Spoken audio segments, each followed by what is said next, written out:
Hello and good day and welcome to This Week in Quality. It's episode number 113. It's Friday, the 21st of November, 2025. I'm your host, Simon Tomes, community lead at Ministry of Testing, joined by the wonderful Ben Dowen. How you doing, Ben? I'm very good, thanks, Simon. I'm having a good week for all sorts of fun reasons that we'll get into a little bit later on. I love it. Oh, I'm glad to hear that. So thanks to everyone who is joining this live and see lots of good activity in the chat. Hello to Callum. Hello to Gary. I see Judy's joining us. Hi there, Rosie, Neil, Matilli, Richard, a few more folks jumping in. Lovely to see you join us live. This is also a big shout out to our podcast listeners as well. Thank you for joining us. And yeah, we hope you enjoy the show. For those who aren't familiar, This Week in Quality is a way for us to gather at the end of each week and we talk about all things quality. You can come up on stage a little bit later, talk about your week, what you've been up to, perhaps some of the challenges you've been facing. You could share a win, whether it's big or small, some of the cool things you've been up to, or maybe you want to give a shout out and you want to share kudos to someone in the community who's been doing some awesome things. Come up on stage and give a shout out to that person, because we know for sure when folks get a positive shout out, they very much appreciate it. So maybe there's a good opportunity to do that. This is an official Ministry of Testing event if you're listening live. So the code of conduct is in place. You can find that on ministryoftesting.com. There's a link in the footer. The event tool that we're using, it's not quite yet possible to share links. So if you are looking to share links, apologies, you won't be able to do that. I can as host, so I will try my very best to share links as and when they get mentioned or as and when I mention them. I appreciate I haven't yet shared the code of conduct link, but I encourage you to head on to the homepage to go and find it. Righty, Ben Dowen, full snack tester. What's been happening? How's your week in quality been? Okay, so I've had loads of fun this week, and I'm going to tell you a quality story all about snacks, because of course you want a quality story about snacks. So, and bear with me a moment while I'm a little bit indulgent. But yesterday, I had the great pleasure, and as some of you of a certain age, and I'm approaching 40, may realize, especially if you have kids, you don't often get a chance to actually go out midweek and do a thing. And last night, I joined my younger brother and sister to go watch a comedy show.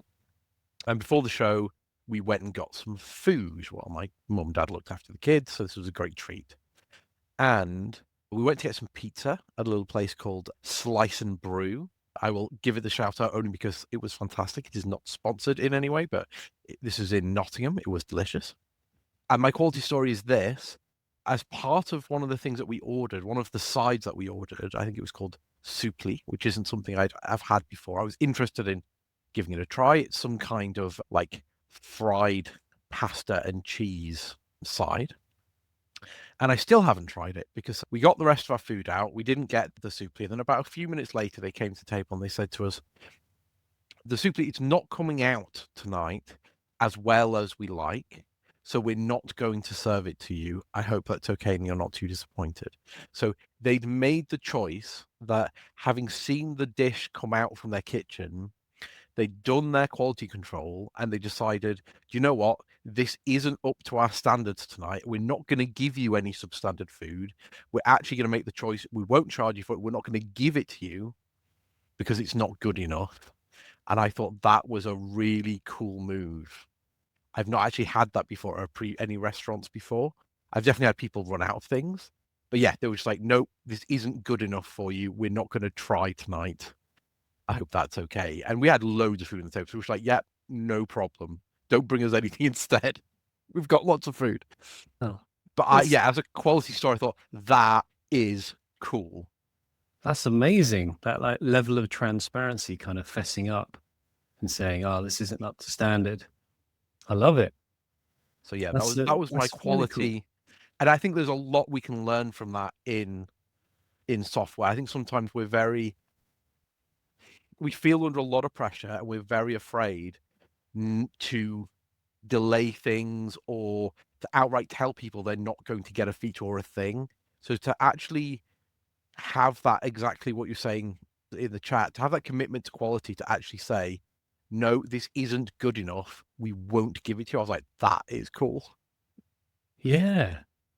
It makes you wonder if there's a flip side of that situation where they said, and I imagine they would never do this because I imagine that's not how restaurants work. But if they said, okay, the quality is substandard, but since you've never tried it before, if you could give it a go, it's like an MVP or like a prototype.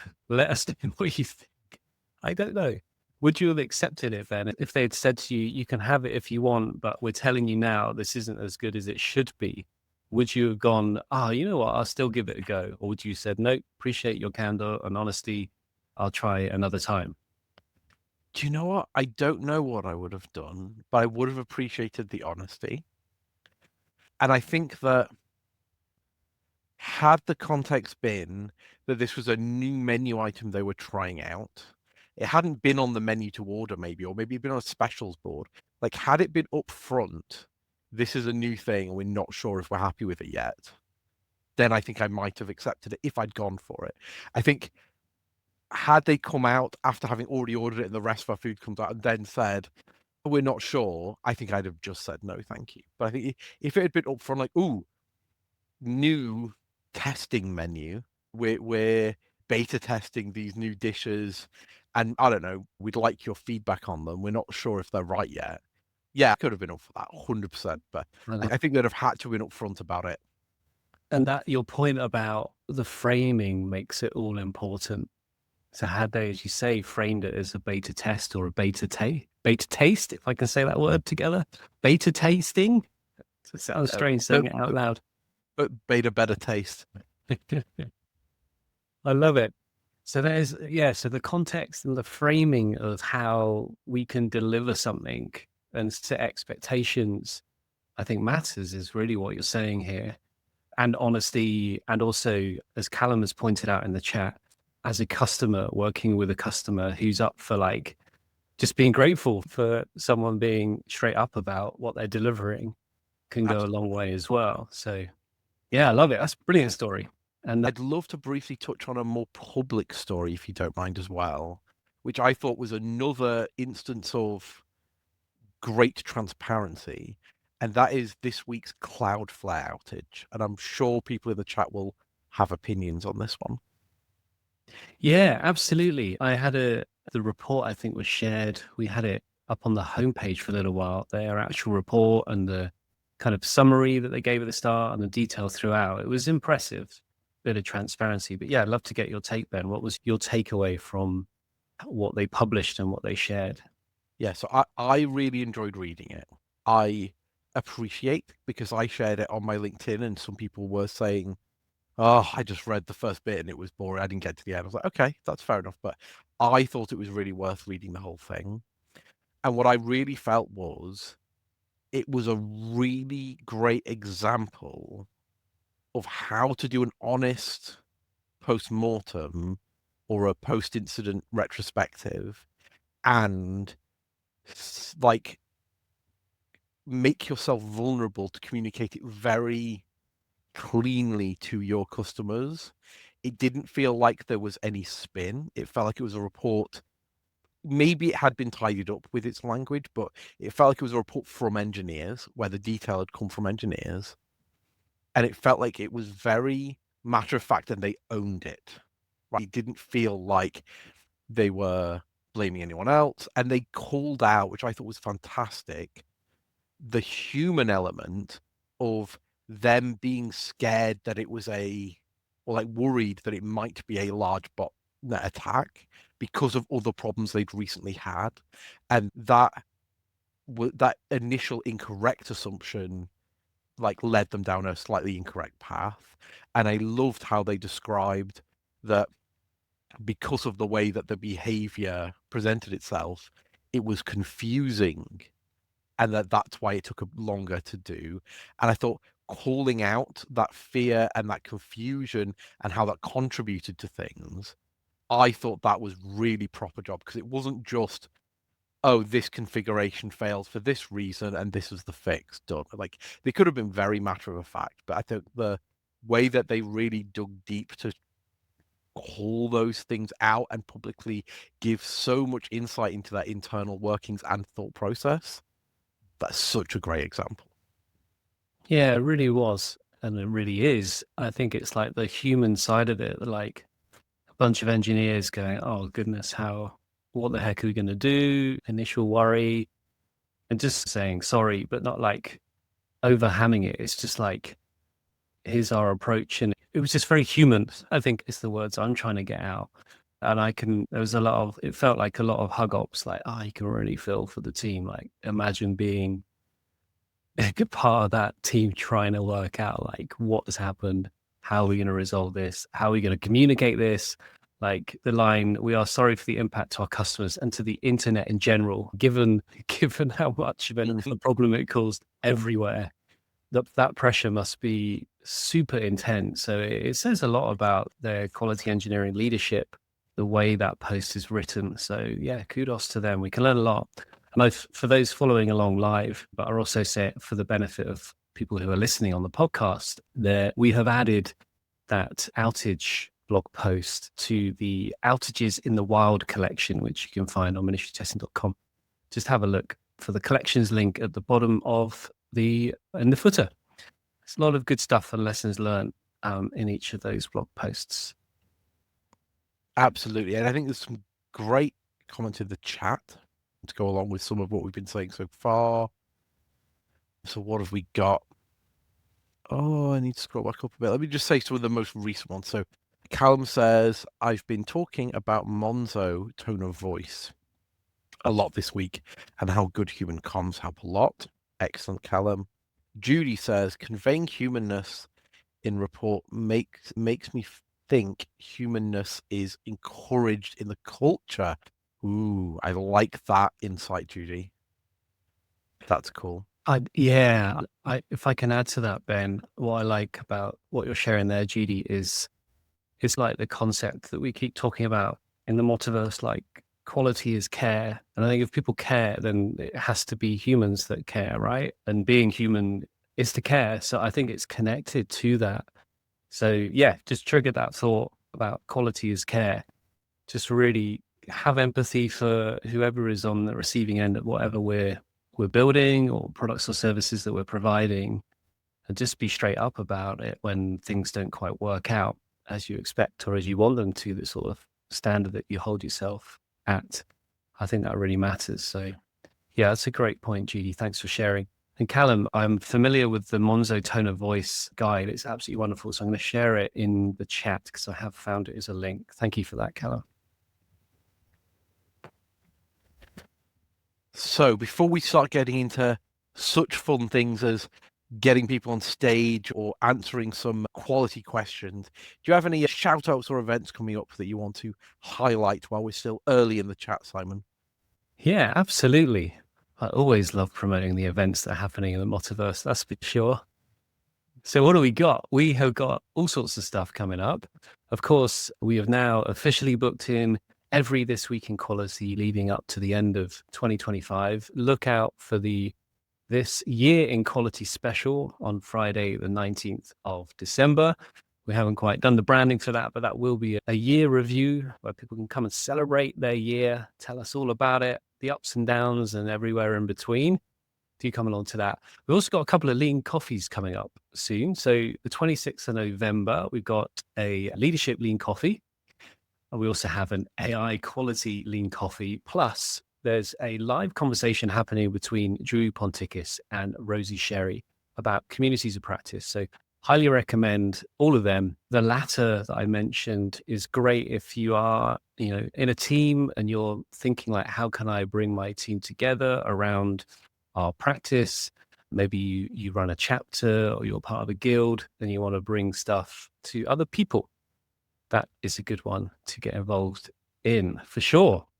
Also, shout out to, us releasing the first module of the software quality engineering certificate. So very excited about this. So SQUEC is our latest certificate. Module 1 is now live. It is wonderful. I've been part of reviewing every lesson. So I'm in a very privileged position to get early access to all the good stuff. So a wonderful, wonderful piece from Cassandra H. Leong, The Evolution of Software Testing to Quality Engineering. It's a great piece, gets you thinking about how things are changing or have changed. Stuart Thomas introduces us to what is quality engineering. And we've developed through that a wonderful model called the core approaches in quality engineering. So if you get access to the certificate, you could jump all over that. Plus, there's a wonderful conversation between Kat Obering and Nicholas Sedgwick around the value of quality engineering. It's such a cool chat. The two of them together are brilliant. They've got lots of stories to tell, and it really brings to life why quality engineering matters, all the benefits of good, effective quality engineering. So it's wonderful. I love watching it. Yeah. So if you're not familiar with SQUEC, do head over to ministrytesting.com, select the certs link in the header, and you should be able to find it there for those listening along. In the meantime, I will share a link in the chat and go check it out. It's brilliant. Ben, shall we get some people on stage? And I can start asking some questions. I kind of liking the questions that we've been asking each other recently on recent episodes to prompt discussion, to prompt some answers in the chat, to encourage people to get up on stage and join us and share their thoughts. What do you reckon, Ben? Should I throw a question in the mixer and see what happens? Sounds good. So one more shout out I'd like to give an event. Oh, yes. Yeah, go for it. That is the Friends of Good Software, or Frogs, also have a lean coffee coming from Wednesday the 3rd of December, 4 p.m. CET, so Central European time. So you need to adjust for UK time. And that is going to be another fun lean coffee event, which is free and open if you want to go and check it out. I know that Friends of Good Software are good friends of mine at very least. Lovely stuff. Yeah, good bunch of folks running that. So yeah, do go check it out indeed. So yeah, throw us a question, Simon, and then we'll encourage people as we're chatting to queue themselves up to come on stage. Okay, right. So the question is this. Stu Day has a model called the Culture of Quality model. It includes let me say that again. It includes 4 quality enablers that underpin the culture. What are those 4 quality enablers? 4 quality enablers that underpin a culture of quality. He got it. So this has got to be, just thinking about it, works on my machine would be number 1. Number 2 is probably going to be, why didn't testing find the bug? Yeah, you got it. 2 out of 4. Yep. Number 3 has got to be, have we got a test for that? And number 4, probably, when will testing be finished? Wow, that's preferably asked before the thing is finished, so that you haven't even had a chance to look at it yet. That's usually the.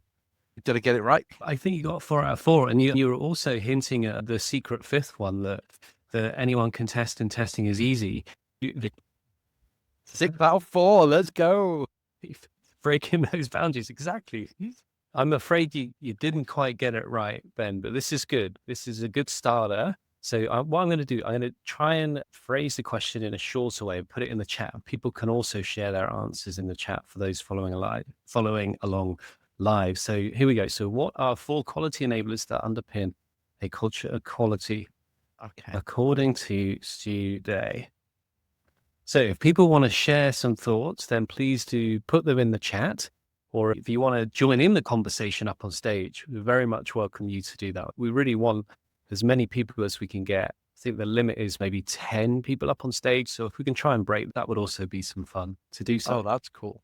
So let's go back to a moment for maybe a more sensible answer. So without necessarily trying to specifically guess Stu Day's mind, if I was thinking about enablers for an underpinning culture of quality, I think I'd love one of those things to be something about collaboration. So that kind of teamwork element. So I don't know if that's one of Stu's 4.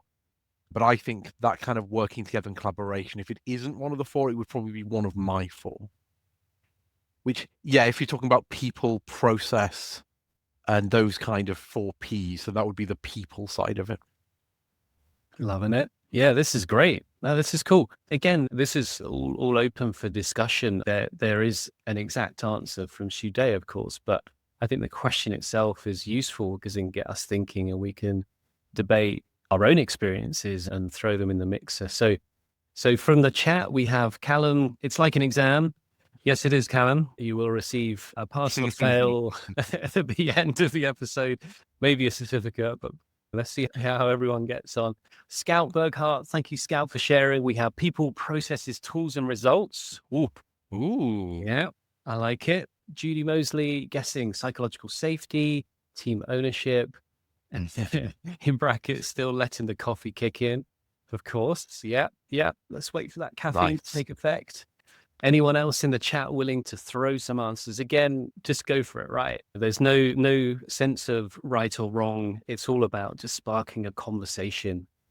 Ooh. Yeah. So Scout is saying, and I'm glad you followed up on this one, Scout. I think it was said in the quality course, but I never really understood the part about results. So I actually wanted to ask, in terms of people, processes, tools, and results, what people thought about results in terms of a culture of quality, because I've got opinions on this. Let me just share it rather than burying the lead there. Yeah, you go for it. So results, or maybe what I would like to call outcomes. So one thing, and I've been discussing this with a few people recently, is so you build some software, right? Maybe you've built a new product, or maybe you've built a new feature, or maybe you've enhanced an existing feature. And then I would ask, so what? So maybe you've built it with all sorts of best practices and you've built it with all sorts of glowing quality characteristics. It's secure, it's performant, it's accessible. But if that feature and that product isn't adopted by customers, by end users, if it's not earning your company any money, assuming it's a product that needs to earn you money, and if it's not bringing some value to your users by that, it's not helping them achieve the thing that they need to achieve when they're using your software, it doesn't matter how well you built it. It doesn't matter how performant it is. It doesn't matter what the level of quality is, because if it isn't used and it isn't bringing that value, you don't have the results, you don't have the outcome. So in terms of if you built it the right way, awesome.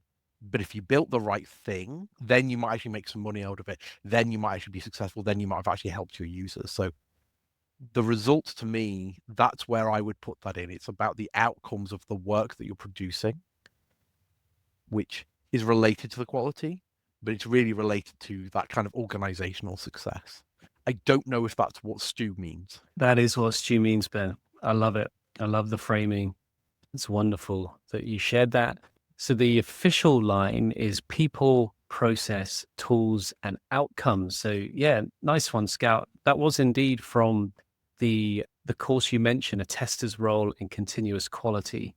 So let me just add that as a link for those following along in the chat. So yeah, Stu's got a good lesson within that course that's worth checking out. Very cool indeed. It's a very cool course, and there's some cool stuff in there. So I'm just going to throw it out there as a blatant self-promotion as well. I do have a blog post which I wrote in 2003 that's called "That Shiny New Feature Works." Yeah, so what? Which I'll send you a link to, Simon, if you want to share around, where I discuss some of these topics. So I'm cheating a bit because not all of that was new thinking on my behalf. We can refer to them as oracles, right? If you want to think of it as cheating, but I say oracle. Yeah, absolutely. Let me share that. Thanks for bringing me the link to that. I was just jumping onto your MOT profile to go and grab it, but I appreciate you have instant access. But yeah, it's such a good point, right? We can build this amazing thing, and then if it's of no value and we can't measure the outcome and impact it has on our customers, then that's an issue. We should do something about that. But we got a few more answers coming in. I saw that Richard Adams shared people, and people. I love it. The 4 Ps. Yes. So I love this because there's another model which I've heard before, which is a quote, and I forget who it's from, so perhaps chat can help me out, or maybe you know this one, Simon, which is, "It's always a people problem." Yeah, I think that was Jerry Weinberg. Probably is, yeah. That sounds like one of his It does, one of doesn't his it? quotes. Yeah. But yes, and then Gary shares, Gary Hawkes, the why of features is a question I'm often repeating to product teams. Yes, Mhm. indeed. Yeah, I remember you mentioning that before, Gary. Perhaps as a club post, I think you talked about the importance of always asking why, and perhaps in some cases it would not annoy your colleagues, but they'd be like, here we go again. We're getting the why question from Gary. But that's a good thing, right? We've got to, Ooh. if no one else is going to ask the why, then who else is going to do it but us good folks? Simon, we have a Callum waiting to on stage. Shall we get Callum to join us? 100%. Callum, I'm going to bring you on stage. Thank you for switching off your camera. It was lovely to see you briefly on camera. But yes, let's keep this voice only. I will add you to the stage. And yeah, just jump straight on in, Callum. Hi, Simon. Hi, Ben. Lovely to see you. Long-time listener, first-time caller in it. So something that was really interesting to me there when we're talking about quality is that we defaulted to speaking about features. And we also defaulted to speaking about end customer or end user. And we can fall into a trap quite often when we start thinking about quality as thinking it's something that only a end customer can use. But quality is quite holistic. And especially when we think about people, there's all different sorts of people that want to have an impact on quality. Some conversations I've been having recently was around the quality as it pertains to, say, your marketing department or your engineering core room or your support team as well. So when we think about quality and when we think about the people aspect of things, we should be thinking really holistically about what quality means. If we fall into the trap of just thinking end customer is the only person we have to please, what does that mean for the business? Because the business wants to be able to sell something to a wide amount of people. But if you're just trying to please the individual, that end customer, and each and every one of those end customers, you end up with this huge, massive, complex product, which then may not work for your support teams. So quality is definitely a balancing act there. It's not just about pleasing people. It's about understanding what does good enough look like in all those cases. What do you think about that sort of thought? Oh, I love that point of view, Callum. Yes. I'm going to say yes and keep the conversation going in proper improv style, which I know is your bag, Callum. But yeah, no, and I think that there are two things that really come together here. One is about those outcomes that we were talking about rather than the other sides of it. And then the second is what you just said, which is yes, we need to focus on outcomes, but those results, those outcomes, don't just have to be outcomes that lead to features in the end product. Those outcomes could be, well, we managed to deliver it for cheaper because we can now run it on half the cloud infrastructure. We managed to support this more easily because now we can parse the logs twice as quickly, or the logs have so little noise we can see the errors really easily.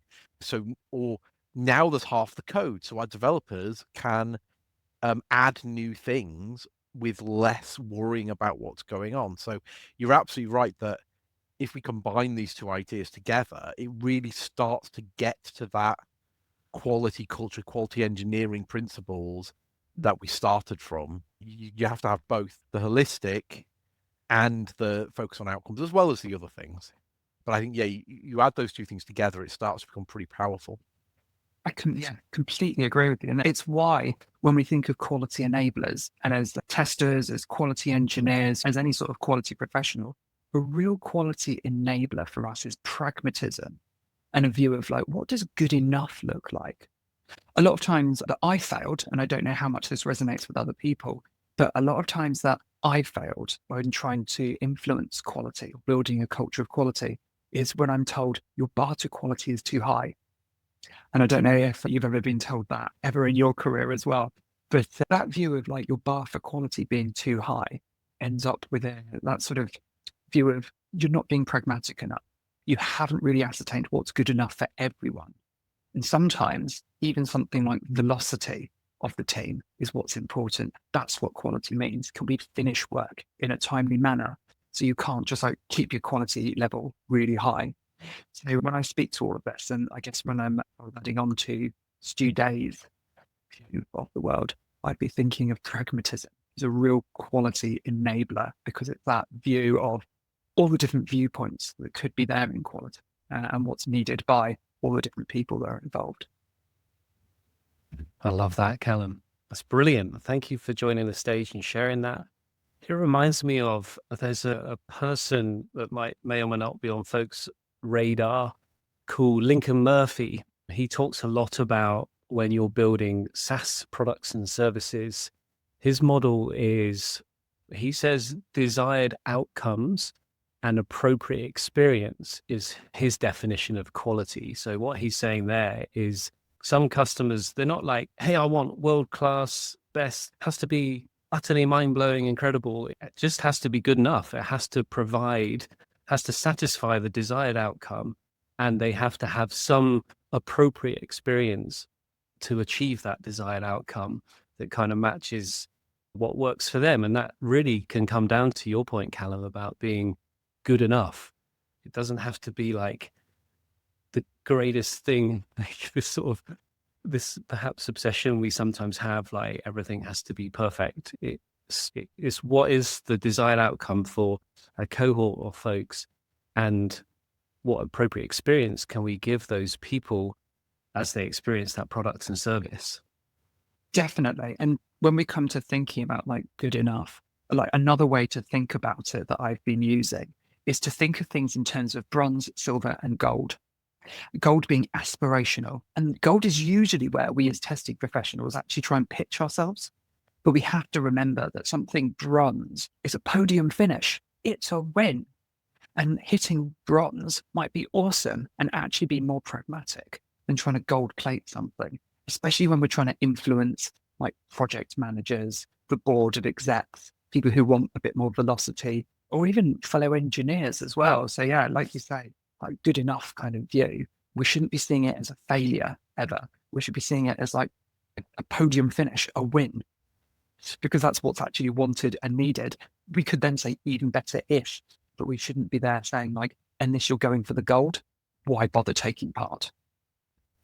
What I like about that is, if we apply the kind of quality as care model and like have that lens to look at it, you could argue if people are taking too long to deliver something, or they're obsessing over every quality attribute under the sun, they're not really caring, because they're probably not paying real attention to what is important and what matters and what is good enough to get something in front of someone that they can experience it, to build those feedback loops. So it's actually, I think, to go gold plated is probably caring less, because it then maybe becomes a bit of an ego thing where a team has an ego like, no, we need to prove that we are the ultimate and we can deliver the best of the best.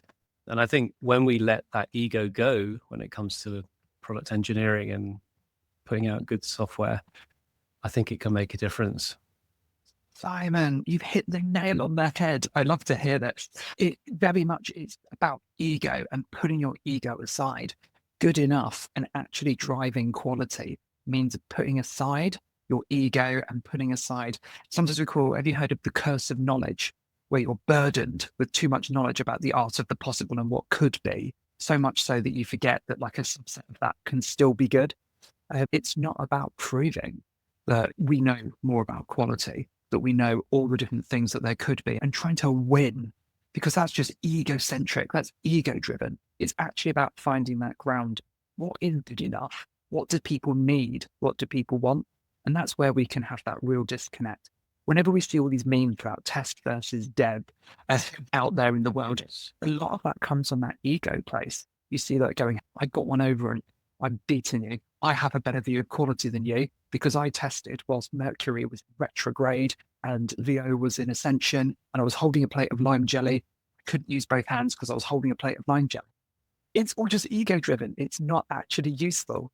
And that view of good enough is down to what's useful for things. You had me at lime jelly. I'm bringing it back to snacks then. I'm always bringing it back to snacks for you. I'm going to throw it out there, Simon. I think we could go on this question forever, but do you want to throw us another one in there and see how we get on? Yeah, absolutely. And do stick around on stage, Callum, and jump in as the conversation continues. I'm fortunate I had my mic on mute because I was just cracking up as you were showing that. It's a great line. Perhaps also let's call out some of the comments coming in through the live chat. So Judy Mosley, context matters though. Good enough in the experience of driving a car is or using an app that manages your finances is different than an online game. Ah, yeah, of course. How it will impact the end user will help define good enough. I love it. Impact driven. That's brilliant. Judy makes a really good point there as well, like impact the end user and defining good enough, especially when we think of games as well, because games are one of these like rare things that we can consume or that we deliver. We have the concept of beta or early access, where we accept a lower level of quality in exchange for getting something faster. So that context is really important, especially when we think about gaming versus, say, a product where it's like a car which has to work because there's safety concerns in, and you have to have a finished product. Quite often, I think we definitely think of just the context of car delivery, like even quality control or Kanban. It's all about talking about like that old process of like building cars mechanically that has to have a perfect outcome. Whereas the reality of the situation is very much more that sort of beta online game. We can change things a bit more faster, right? Yes, indeed. Gary Hawkes shares, I think to find the line of where pragmatism ends and poor quality begins, you set the quality bar high. If you started with being over pragmatic, it'd be a dangerous journey to find good enough. Thanks, Gary, for sharing that. And folks who are sharing in the chat, if you do want to join us up on stage to jump on in and share your voice so folks can hear you, you are more than welcome to do so. Ben, back to your point about let's throw in another question. Let's do it, right? Okay, here comes another one, also related to Stu Day's quality model, just whilst we're focusing on that for now. Okay, here is the question. What is a quality narrative in the culture of quality model? And this is very much connected to what we've already been talking about, but I think it's a good one to really narrow down what is a quality narrative in the culture of quality model. Ooh. So I'm going to throw it out there again. So a quality narrative is where you talk so much about testing, everyone gets bored. Yes, congratulations. Yeah, that's a 10 out of 10 answer. Not quite, Ben, but I like where you're going to start off with. I actually wrote a blog piece about quality narratives. I don't know if that's why you selected it. But honestly, Callum, I didn't because of that, but I know you always talk about quality narratives, and I'd pre-selected this question before you even joined the event. So that is just a mystical moment, right? psychic powers. So to me, a quality narrative is about the way that we can talk about quality holistically. It's a good replacement for, say, a test report. A report usually is like a condensed view of the world that sort of tries to compress down into numbers or a graph or really salient points to go, cool, like here's your pass or fail criteria, like here's what we found as a result of something. Whereas a narrative is more of a communication around quality. What's the good, what's the bad, and what's the ugly? We sometimes talk about a quality narrative when we're doing debriefs and exploratory testing. So a quality narrative is just a slightly more open, a more sort of wider way of communicating what we know about something to help inform decisions and build influence on quality as well. Thank you, Callum, for sharing that. Ben, feel free to jump on in.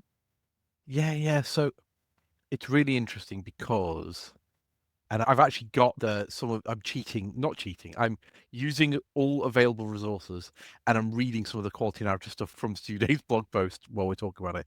It almost feels like some of what the quality narrative is in the model is also about replacing that high level summary of the quality strategy, or where it's about how you start at the top by telling the story of what your intention is. So it's a bit like that bar setting for exactly what Gary was saying, where the line is between good quality and good enough, and like how you describe that and how you aim for it. And this is really interesting to me because I'm going through a bit of a project at work at the moment, trying to find our definitions of quality and set our quality narrative. And I think I'm going to share some of this more widely with the people that I'm working with to see if they can consume some of this Callum and Stu Day wisdom to help us on our journey. I love that. Yeah, spread the word, folks. I feel we should continue to talk about this more. And I wonder if there's things outside of our domain or our motiverse, should we say, that we can think about when it comes to narrative, like how are people out there who are doing good things on this planet influencing and inspiring people to come along on the journey with them. And I think they often will use a narrative that resonates, it speaks a language, use words that inspire people, that are very honest and open. I guess you could say that Flare post, get my words out correctly, you got a sense of like how they speak about quality internally, given the way that they presented the information in that blog post. So there's something in this, maybe connecting it to how we market or describe why we're doing what we're doing and how we can connect it to people's day to day. There's something in that as well. And that I think needs to be done as much internally with our internal customers and partners and stakeholders, as well as folks who are looking to purchase our products and services. I think something you really touched upon there, Simon, is talking about like how do people inspire? And that inspirational aspect or narrative is really important because it invites conversation and it invites learning and it invites inquisitiveness quite often. A report is usually just to say, hey, I've done this thing, and it ends there. Whereas something more like a narrative around something, I think that inspires people to have a bit more of a conversation around it, which is great. And that's what you want, especially if you're like coming into an organization to build a culture of quality. You want to get as many people like on board with that. You want to get lots of people excited by the idea of quality. And the way you do that is to help them with a conversation. Ben mentioned it earlier, the idea of yes and. Yes, I'm a qualified Dungeons and Dragons playing fiend and improver, so I love a bit of yes and. But that helps. Like, if you open things up, if you use a warm human tone of voice, a Monzo tone of voice, you invite people to come on that journey with you. I think it's really important to building a culture of quality. It takes away your challenges because you get people wanting to come on that journey with you, right? Totally. And it encourages a bit of debate. It encourages a bit of maybe healthy conflict. Maybe that's too strong a term, but just a way for people to disagree with each other, but in a way that is centered around a particular thing that matters. Quality is care. We want to deliver something that is of value to our customers. We want to do it in a way that's as most efficient or as efficient as possible it can be as a team, so it reduces friction at the right points. And that's okay. I think when teams can disagree, like members can disagree with each other in a healthy way, that's only a good thing when it comes to quality. And I think the narrative is a way of making sure folks are respectful of each other and question it as well and say, we said this a while back, but maybe it's different now. Maybe we've got more information, we learnt more things, and therefore we can change our approach. Yes, and I think focusing on the challenging the idea and not the person can be really healthy. And holding yourselves as a team accountable for delivering that quality. So, and that goes back to that post again about the Cloudflare issue. Owning that accountability rather than pushing it onto others, owning that this is this is what we could have done to do about it. This is what we can do to influence it. And I think that's a really healthy thing as part of building a culture of quality. One thing that I see as a risk to a culture of quality and really a risk to organizational quality is when we create boundaries and we, rather than taking collective responsibility where we're all working for how can we be involved in improving things. What we're really looking for is who can we figure out is the right person, the right team to own this thing so we don't have to. Rather than thinking, how can we make it easier for that team? How can we support the team? We're like, oh, how can we transfer this to the other team? And that's a risk. You really touched upon something interesting there, Ben. But I think the reason why we sometimes don't want to do a narrative and the reason why we don't engage into these conversations, and as Simon said there, is that idea of conflict. And conflict comes from this idea that there's a winner and a loser. And quite often, as we said before, like in the testing profession, we need to be seen to be winning or be seen to be the people with the answers to things. We can wrap a lot of ego up in our work, in our knowledge, in the things we do. And that can make us sometimes a bit afraid to be vulnerable, a bit afraid to be human and to have those sorts of conversations because, those conflicts, what if you don't, what if you realize that the right thing or good enough is actually more on the other person's side than your side? And as we move more towards quality engineering and away from like more traditional models thinking about testing and quality, I think we're going to see a lot more of this viewpoint of how do we bring humility into what we're doing? We know that we're good at testing and quality thinking, but how do we therefore help bring other people up? How do we make compromises? And how do we help their thinking take our own ego out of the equation? Love it. Absolutely love it, Callum. I think you're absolutely onto something there. And I think that's really what I've observed as I have managed to work in roles that are more and more close to this quality engineering model. Whether I've been called quality engineer or not, like as I've actually been a quality engineer and able to embrace the model, one of the really big things I've noticed is a change in my mindset, but also a change in the way that engineers and teams engage with me.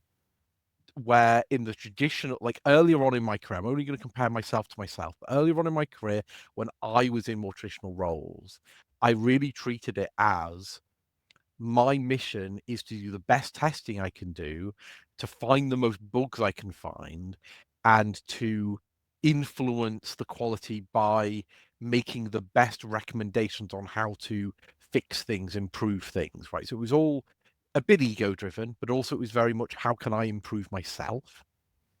And with quality engineering, it massively changes the relationship. So now I'm thinking, how can I make it more accessible for the engineers and the teams I'm working with to build quality in? How can I make it easier for them to test? How can I make it more obvious for them to learn the art of the possible? How can I get them excited about quality? And ultimately, it's all about how can I help them do their job rather than how can I do my job better so that like I'm succeeding in myself, but like not worrying so much about what the developers do on it, right? So while I think we talk a lot about the throwing it over the wall to testers, to quality people when developers throw code over the wall, I think we rarely actually touch on the topic of the problem in traditional testing where we throw bug reports or test reports at engineering teams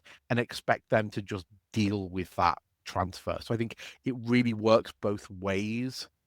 And I think that we can work to eliminate both of those things by embracing the quality engineering and really collaborating instead of isolating. I think it's really great to and again to share that. Thank you, Ben. Like something that I just to share like some experiences I had that stopped me from doing that exact same thing and thinking of like me comparing myself to me like you did to you. Like a lot of times in my career, especially early, I was afraid of being made obsolete, redundant, or not being needed in teams, especially when there's a prevailing narrative across the industry around do we even need testers or testers being made redundant and they're always the first ones to go. And that can get you into a mindset of being quite closed and trying to be like the arbiter of information or an oracle of information. And that leads down a path of like being less of a trusted advisor. being less of a narrative giver and more of a, you will do it this way, and only I know how to do this, so you've got to keep me, comes from a place of fear at the time, or it did for me anyway, when I did those sorts of things. I don't know if that resonates with anyone. Certainly. Yeah, Ben, go for it.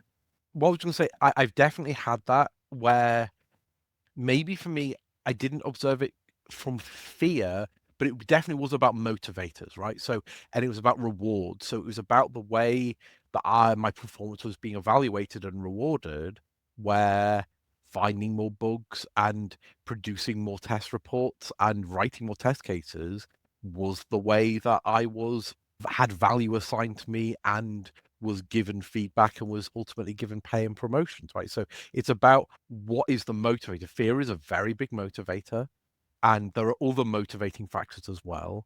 And I think this comes back to that organizational quality where you can look from a quality engineering and building a quality culture point of view and find things like, well, perhaps one of the risks that we have to quality isn't anything to do with the technical side of things.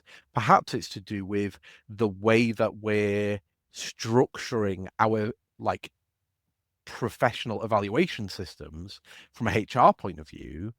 Like, how are we actually measuring the success of the developers or of the testers or the quality engineers or the product people or our sales people?